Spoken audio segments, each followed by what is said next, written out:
Corner ফ্ল্যাগের পক্ষ থেকে Manchester United এবং অলিম্পিক লিওর আজকের ম্যাচের লাইভ রিয়াকশন দিতে আসলাম।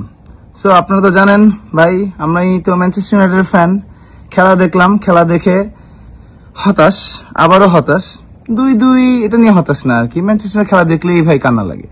সো জিতলেও ফিলিংস হয় না, হারলেও ফিলিংস হয় না, ড্র হলেও ফিলিংস হয় না। শুধুমাত্র ফিলিংস হয় ওনানাকে গালি দিতে গেলে। ওনানার এই ম্যাচের আগে কথাবার্তা শুনে আমার নিজের রক্ত গরম হয়ে গেছে।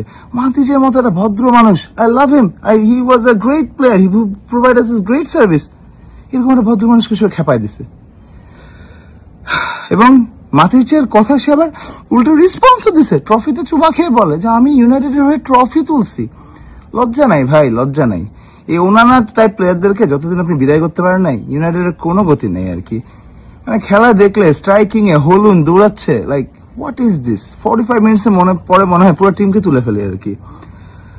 যাক, কিছু বলার নাই। এভাবেই আমাদের সময় কেটে যাচ্ছে ইউনাইটেড ফ্যানদের। অন্যদের দুঃখ কষ্ট দেখে একটু আনন্দ নিতে হয়। এখন কি করবো আর কি। যাই একটু চিল করি। হাইলাইটস তো দেখার উপায় নাই, আর্সেনালের হাইলাইটসই দেখতে হবে। আল্লাহ হাফেজ। কর্নার ফ্ল্যাগ থেকে বিদায়।